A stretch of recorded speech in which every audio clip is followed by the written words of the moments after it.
Bonsoir à toutes et à tous et bienvenue sur 8 Mont Blanc, ravi de vous retrouver. Il est 18 h, bienvenue dans cette édition du journal de la rédaction. Nous sommes le jeudi 8 octobre 2020, au sommaire ce soir. Une visite d'un chantier XXL pour débuter cette édition. L'échangeur de Chambéry où transitent chaque année près de 20 millions de véhicules est le théâtre d'importants travaux de réaménagement. Objectif de cette opération, désengorger le trafic d'un péage trop souvent saturé. Et puis nous parlerons également musique et spectacle. Après une fermeture longue de 6 mois, certaines salles peuvent à nouveau accueillir du public et proposer des concerts. C'est le cas notamment du Brise-Glace à Annecy. J'accueille ce soir en plateau Ludivine Chopard, sa directrice. Chaque année, le trafic sur l'autoroute entre Annecy et Chambéry augmente de 4 %, celui entre Lyon et Chambéry de près de 3 %. Le péage de Chambéry reste donc très souvent dépassé et saturé avec le passage de près de 20 millions de véhicules chaque année. Pour y remédier, d'importants travaux ont été entrepris depuis maintenant 1 an et demi. Coût total de ce chantier XXL, 68 millions d'euros. Après les travaux préparatoires, les travaux principaux ont débuté. Visite de chantier avec Fanette de Buisson. Sandra Kivet est aux manettes d'un chantier d'ampleur. C'est l'ensemble de l'échangeur de Chambéry qui va faire peau neuve au cours des 3 prochaines années. Chaque jour, près de 50 000 voitures et camions passent par ici, près de 90 000 lors des week-ends d'hiver. Le parking central est saturé, les voies d'accès souvent embouteillées et les accidents fréquents. Depuis Chambéry, vous aurez une bretelle d'accès direct à l'autoroute A41. Vous n'aurez pas besoin de passer par la barrière de péage existante. Le long de la VRU, les travaux principaux ont commencé au mois d'août. Une bretelle d'autoroute complète est construite entre la VRU, la zone commerciale et l'autoroute. Elle permettra de rejoindre directement l'A41 en direction d'Annecy. Le pont qui franchit la voie ferrée a été réalisé ces derniers mois. Aujourd'hui, on a un échangeur qui ne correspond plus à la densité de trafic. Et donc on a des problèmes de congestion, mais aussi des problèmes d'accident. On est dans un milieu très contraint, avec une zone d'activité qui jouxte la voie rapide urbaine sur laquelle on va faire des aménagements. Vous avez un péage, donc on doit maintenir la circulation dans tous les sens. Et donc aujourd'hui, la contrainte, ça va être de maintenir la circulation tout en faisant nos travaux. Donc l'objectif qu'on s'est fixé, c'est de maintenir le nombre de voies existantes, mais juste de réduire leur largeur pour que le trafic puisse continuer à circuler dans cette zone. De l'autre côté de la VRU, le long de la Lesse aussi, le chantier se poursuit. Ici, il faut renforcer les digues déjà existantes et élargir les ponts de franchissement. Vous êtes sur la trace de la future bretelle qui vient de la VRU Nord et qui se dirige vers le péage. Donc cette bretelle existe d'ores et déjà, mais aujourd'hui elle vient s'insérer sur les 2 voies qui viennent de Chambéry, dans une très courte insertion, ce qui pose des problèmes d'accès et qui ralentit le trafic sur la bretelle qui vient de Chambéry. Donc demain, cette bretelle aura sa voie dédiée sur un ouvrage neuf qui sera à 3 voies pour accueillir cette nouvelle bretelle qui vient de la VRU Nord et les 2 voies qui viennent de Chambéry pour accéder tranquillement à la barrière de péage. Le parking central, aujourd'hui inadapté et dangereux, sera remplacé par un parking de covoiturage près de la barrière de péage. Un nouvel accès à la zone des Landiers depuis la VRU sera aménagé au niveau de ce rond-point. Autant de phases de chantier qui s'étaleront jusqu'en 2023, date attendue de la mise en service. Et puis toujours en matière d'aménagement et de mobilité, ce jeudi après-midi, le nouveau carrefour giratoire reliant les routes départementales 1508 et 17 a été inauguré à Sillingy. La réalisation de ce rond-point vise à améliorer la fluidité de la circulation et la sécurité des usagers, alors que 9000 véhicules empruntent cette route chaque jour. Le chantier a été mené sous maîtrise d'ouvrage départementale pour un montant total de 1,6 million d'euros. On écoute quelques réactions recueillies sur place par Aude Frappin. Il y a une fréquentation qui augmente tous les ans. Ce rond-point, qui a une valeur d'investissement de 1 600 000 euros, est l'un des éléments pour fluidifier la circulation, pour la sécuriser également, et pour intégrer à proximité dans le petit périmètre les véloroutes et les voies vertes qui permettront de faire la continuité entre le réseau d'Annecy en direction de Frangy par Val-des-Us. Le département de Haute-Savoie développe depuis au moins 7-8 ans un réseau de véloroutes et de voies vertes très important. Nous avons augmenté très sensiblement les aides aux collectivités depuis 2 ans. On a un vrai programme qui se déroule, qui est ambitieux et qui est nécessaire en même temps. Ce rond-point permettra une accessibilité plus facile donc aux utilisateurs pour aller sur Annecy, surtout le matin où il y a une forte affluence. En toute sécurité pourront prendre cet axe. Donc ça évitera tous ces désagréments aux habitants de Sillingy. Vous vous en souvenez certainement au plus fort de la crise du coronavirus, la pénurie de masques en France était criante. La production française, elle, était quasiment inexistante. Rapidement, quelques industriels ont été mobilisés par l'État pour lancer des productions. Au mois de mars dernier, 4 millions de masques sont fabriqués en France chaque semaine. Aujourd'hui, ce chiffre atteint 50 millions. L'objectif est d'arriver à 100 millions d'ici la fin de l'année. Savon International, installé à Cluses depuis des années, a été l'une des premières entreprises à se lancer dans la production fin avril. Ce qu'elle n'avait jamais fait jusqu'à présent. Agnès Pannier-Runacher, la ministre de l'Industrie, a visité l'usine ce matin. Fanny de Buisson y était. Une fabrication en continu, des équipes rodées, 30 masques produits chaque seconde, 10 millions chaque semaine. Le groupe Savon International est aujourd'hui l'un des premiers fournisseurs en masques chirurgicaux de l'État. Un exploit. Le 15 mars, personne ici n'en avait jamais conçu. Il aura fallu 1 mois et 10 jours pour voir sortir le premier masque sur ces lignes. Mais ce n'est pas un miracle en fait. Si on a pu le faire, c'est parce que d'abord le groupe est quand même une certaine puissance industrielle. Il faut savoir qu'avant qu'on nous autorise à produire des masques, en plus donc pour l'État, le site a été audité, ils ont regardé notre capacité industrielle. Nous avons des entreprises spécialisées dans la mécatronique, d'autres entreprises spécialisées dans la mécanique, l'usinage, le décolletage, d'autres entreprises spécialisées dans la plasturgie.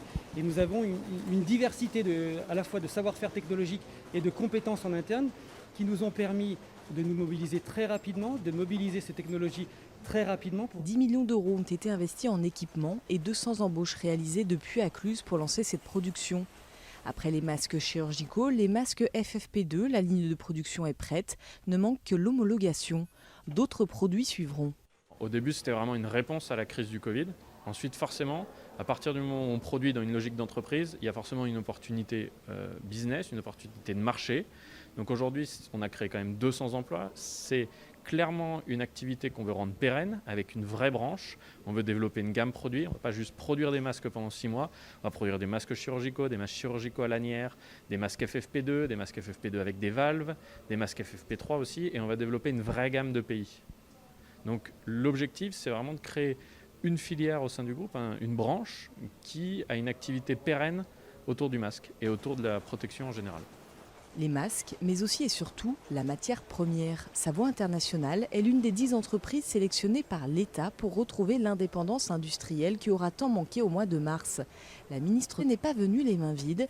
Ces fabricants vont être subventionnés dans la limite de 30% de leur projet d'investissement. Une matière première qui était 100% fabriquée en dehors d'Europe et qui expliquait les prix élevés de production en Europe, puisque l'Europe n'avait pas accès à cette matière première, elle était bloquée par notamment les producteurs chinois. On peut reprendre notre destin industriel en main, et c'est très exactement notre objectif dans le cadre des plans de relance. Savon International prévoit une 50aine d'embauches supplémentaires au cours des 2 prochains mois et l'ouverture d'un second site, toujours dans la vallée de l'Arve.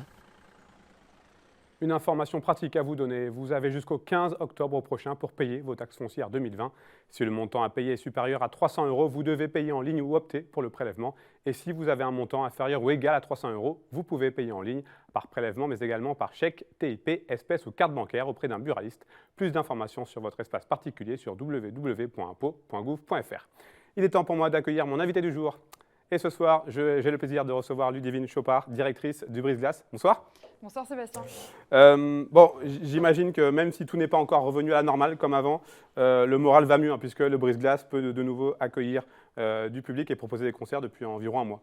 Tout à fait, le moral va beaucoup mieux. On est très très content d'avoir pu reprendre une activité. L'annonce a été un peu tardive puisque le gouvernement s'est positionné fin août, donc sachant que nous on démarre nos saisons en septembre. Donc à partir de cette annonce, on a malheureusement dû déprogrammer tout ce qui était prévu ou presque, puisque les concerts sont autorisés à reprendre uniquement en configuration assise, avec masque pendant toute la durée du concert. Donc on a, et puis de toute façon, au niveau circulation des artistes, les artistes venant de l'étranger n'ont actuellement pas la possibilité de se rendre chez nous. Donc on a déprogrammé, reprogrammé, et puis on a pu de nouveau reprendre les concerts depuis début septembre. Alors vous avez donc été fermé 6 longs mois, en tout cas au niveau du Brise-Glace. Qu'est-ce qui était le plus dur pendant cette période ? Déjà, c'est l'impréparation, parce qu'effectivement, on avait bien senti que c'était compliqué pour les grands événements, les grandes jauges, mais on se pensait plutôt à l'abri, c'était plutôt une tendance nationale. On se disait qu'on allait réussir à passer à travers et que la culture allait peut-être bénéficier aussi d'une exception, puisque c'est quand même quelque chose de très fort dans la vie quotidienne des Français. Donc on a été un peu sidérés, surpris, on a été inquiets aussi. Au début, on s'est organisé, on pensait que ça allait durer quelques mois, qu'on allait pouvoir reprendre, et puis très vite, on a compris qu'en fait non. Donc il y a eu quand même une période assez difficile de perte de sens aussi sur nos projets, puisque nos projets sont principalement destinés à mener des actions en direction de public. Et là, bien sûr, pas de public, bâtiment fermé, pas de studio, pas de répétition, pas de groupe accompagné, pas de concert, plus rien en fait. Donc c'était assez difficile. Après, on a réussi à maintenir le lien, on a fait différentes réunions d'équipe en ligne et on s'est projeté sur les saisons suivantes. Et vous, personnellement, en tant que directrice du Brise-Glace, comment est-ce que vous avez vécu cette période plus qu'incertaine ? Je ne pensais pas vivre ça dans ma vie professionnelle, donc forcément, j'ai été un peu surprise au départ. Après, j'ai la chance d'avoir une équipe vraiment très, très soudée, très compétente et on est aussi très flex en fait, dans nos métiers, donc on a pu s'adapter. On est une association aussi, donc la partie bénévolat, vie associative, s'est également arrêtée, donc il a fallu trouver des moyens de redynamiser. Et puis surtout, on a senti un vide pour les artistes, pour les équipes artistiques et techniques. Et là-dessus, c'est difficile puisque nos leviers d'action étaient en fait très, très minimes, donc il y a quand même eu une forme d'angoisse partagée et une recherche de solutions collectives pour l'ensemble du secteur culturel. Alors cette reprise, elle est forcément particulière. Très concrètement, au Brise-Glace, qu'avez-vous mis en place pour répondre aux consignes sanitaires ? Alors aujourd'hui, on a mis en place les mesures qui sont préconisées par le gouvernement, donc c'est-à-dire les concerts sont possibles totalement assis, une personne à sa place pendant toute la durée du concert, le masque dans tout le bâtiment pendant toute la durée du concert. On a pu reprendre aussi l'activité des studios, donc pareil, masque, règles, gestes barrières à respecter. Et puis sur le reste des activités, donc le bar, l'accueil du public, on a réaménagé tous nos espaces, donc ça induit des jauges réduites, une condition d'écoute un peu particulière. Mais en fait, ça fonctionne plutôt bien, le public est vraiment très sympa sur ces critères-là et puis les artistes sont très très contents de jouer. Il y a une très bonne écoute de la part du public, donc finalement c'est plutôt que du positif aujourd'hui, même si bien sûr on espère que ça restera temporaire et qu'on pourra reprendre dans d'autres conditions. Alors, reprise également des ateliers ? Tout à fait, on a repris les ateliers. Alors pareil, effectif réduit, donc n'hésitez pas à vous inscrire. Tout est disponible en ligne sur notre site, la billetterie, les créneaux de réservation des studios, les ateliers. Et puis on essaye d'accueillir vraiment le plus de personnes possible malgré nos contraintes sanitaires. Vous l'appréhendiez, cette réouverture, après une coupure aussi longue ? Non, je pense qu'on l'attendait tous beaucoup, donc il n'y a pas eu beaucoup d'appréhension. Après, ce qui est très difficile, c'est aujourd'hui de vivre avec l'incertitude, donc c'est-à-dire que déprogrammer, reprogrammer les concerts, ça c'est la partie un peu visible, on va dire. Mais il y a aussi tout ce qu'on fait en action culturelle dans les écoles, les prisons, les établissements de santé, qu'il a fallu annuler bien sûr pendant le confinement et tenter de reprogrammer. Mais en fait, on a un petit phénomène d'embouteillage puisque les projets se sont tous reportés. Et puis il y a encore un peu de fébrilité chez certains partenaires, donc voilà, il faut être vraiment flexible, adaptable, réactif. Donc c'est une autre forme aussi, une autre façon d'exercer nos métiers aujourd'hui. Vous parliez d'incertitude, ça en fait partie puisqu'on sait que malheureusement, peut-être que presque du jour au lendemain, des mesures de confinement peuvent être mises en place. Ça aussi, c'est difficile à appréhender, j'imagine, quand on essaie de voir sur le plus ou moins long terme. Oui, tout à fait. C'est difficile de se dire que possiblement demain le département passe rouge ou alors il y a une vague générale qui nous oblige de nouveau à arrêter nos activités. Mais on a pris le parti de travailler en étant optimiste et donc de se dire qu'on programmait nos activités. On est malgré tout réaliste et l'ensemble de nos activités serait adaptable si on passait en zone rouge. Voilà, on a pris toutes les dispositions pour ne refuser personne dans cette éventualité. Alors, il y a pas mal de dates reportées à 2021, mais il y a encore pas mal d'artistes à venir écouter dans les prochains mois. Donnez-nous quelques noms là, pour nous faire saliver. Tout à fait. Alors, on n'a pas arrêté les concerts. Donc là, on a un mois d'octobre assez dense qui arrive avec notamment samedi le concert de Chassol qui se tient dans le cadre du festival Jazz Contrebande, qui est un festival transfrontalier franco-suisse. Ensuite, on enchaîne avec un partenariat avec le Théâtre des Collines sur Attention les feuilles. Donc, on accueillera Sages comme des sauvages. On devait accueillir les Têtes Raides, mais bon, voilà, bien sûr, ça ne se prête pas du tout aux conditions actuelles. Ensuite, il y a toute une proposition de concert. On a vraiment voulu garder l'esthétique variée. Donc, ce n'est pas parce qu'on est en configuration assise qu'on ne propose que des esthétiques calmes. Donc oui, vous pouvez venir à un concert de métal masqué assis, ça fonctionne. On peut danser sur son fauteuil. On peut danser sur sa chaise, voilà, tout à fait. Et puis on a également deux propositions jeune public, un ciné-concert et puis une proposition plus autour de la chanson. Et on aura aussi bien sûr en 2021 le festival hors piste au mois de février. Donc pareil, il est d'ores et déjà pensé en configuration Covid compatible. Donc pas d'inquiétude là-dessus, nos événements sont bien maintenus. Une dernière chose, question qu'on a sûrement déjà dû vous poser. Comment est-ce que vous voyez l'avenir pour le monde culturel après cette crise sans précédent là ? Alors c'est effectivement une question qui revient souvent. Les réponses sont multiples et diverses selon les situations. Je dirais qu'en tout cas dans les musiques actuelles, notre principale inquiétude, elle est sur l'équilibre global du système. En fait, on est sur un secteur avec des artistes très émergents en début de carrière. Dans les groupes qu'on accompagne, par exemple, on est relativement inquiet quant au démarrage de leur carrière puisque le contexte n'est pas du tout propice à la prise de risque artistique en tout cas. Après, il y a une inquiétude sur l'actualité des tournées qui étaient prévues cette année, qui sont reportées. Mais du coup, c'est toute une batterie qui se met en place derrière. C'est de la communication, c'est des sorties d'albums, des promos, tout ça est décalé, donc je pense que durablement le système va être affecté. Après, on est quand même un secteur qui a déjà connu de nombreuses épreuves et qui est capable de se réinventer. L'inquiétude principale, elle reste sur l'équilibre économique, la curiosité artistique et puis les effets à long terme pour les plus précaires de notre secteur, c'est-à-dire principalement les prestataires techniques et les intermittents, qu'ils soient artistes ou techniciens. Merci beaucoup, Ludivine Merci Chopard. Sébastien. Bon courage À bientôt. pour cette saison un petit peu particulière. Merci. On va continuer à parler culture et spectacle avec Manon Servoz par liaison Skype. Bonsoir Manon. Bonsoir. Vous êtes la chargée de programmation musiques actuelles et humour du Starting Block à Bernay. J'imagine que pour vous aussi, comme avec Ludivine précédemment, il y a beaucoup de satisfaction, beaucoup de soulagement d'avoir pu rouvrir. Oui, on est vraiment content d'avoir réouvert, sachant que nous, cet été, on n'avait pas vraiment fermé. En fait, on a organisé des petits concerts en extérieur pour essayer de pallier au manque de salles, en fait. Qu'est-ce que ça représente, ce presque retour à la normale? C'est vrai qu'il y a beaucoup de doutes. Alors, on a eu une première date en septembre qui a affiché complet, donc ça nous a un petit peu rassurés. Mais il y a eu beaucoup de doutes autour de la reprise et si le public allait être présent ou non, quoi. Quels vont être les temps forts justement de cette saison 2020-2021 qui sera différente forcément des autres? Alors, il va y avoir du coup là, à peu près le même rythme de spectacle qu'avant. On aura quelques têtes d'affiche. On aura par exemple Yves Jamais au mois de janvier. Après, on a pas mal d'humoristes, Jérémy Charbonnel, Laura Domange, voilà, plusieurs humoristes qui reviennent ou qui viennent pour la première fois au Starting Block. J'imagine qu'une programmation dans ce contexte, ça va être un vrai travail de fourmi, très compliqué à mettre en place. Oui, c'est assez compliqué. C'est vrai qu'il y avait aussi les reports de spectacles. Du coup, comme disait Ludivine, ça crée un petit embouteillage. Du coup, on est obligé de s'organiser pour reporter les anciens concerts et programmer des nouveaux. Voilà, donc c'est un petit peu compliqué, mais on y arrive. Mais on espère en tout cas que ça va pouvoir continuer comme ça et qu'on ne va pas passer en zone rouge. J'ai envie de poser la même question qu'à Ludivine Chopard. L'avenir, vous le voyez comment, vous qui travaillez dans une salle de spectacle? On sait que les perspectives sont compliquées, la période a été très compliquée, très, très difficile. On sait qu'il y a une incertitude. Comment vous voyez l'avenir, vous? C'est vrai que nous, on est en plus une salle qui est assez récente, elle a seulement 3 ans.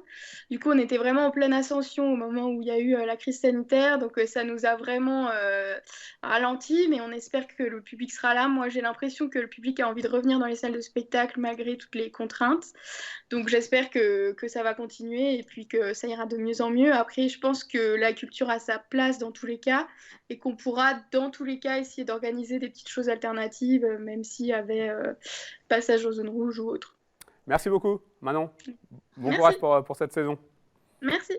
Avant de se quitter, un rappel, la collecte nationale 2020 organisée par Riders for Refugees a débuté. Il existe environ une cinquantaine de points de collecte aux 4 coins de la France. La campagne 2020 se déroulera en 2 temps. La première étape consiste en une collecte d'un maximum de vêtements chauds durant le mois d'octobre. Le 15 novembre prochain, l'événement dans les cartons aura lieu à Annecy. Il s'agira alors de trier l'ensemble des produits collectés avant leur expédition aux associations qui accueillent les réfugiés au quotidien. C'est la fin de cette édition. Merci à vous pour votre fidélité à l'information sur 8 Mont Blanc. Après la météo de Thierry Paulme, vous avez rendez-vous avec Emmanuel Jaude pour le dernier volet de Panorama. L'émission est consacrée cette semaine au congrès de domaines skiables de France. Je vous retrouve vendredi pour le dernier journal de la semaine. Passez une très belle soirée sur nos antennes.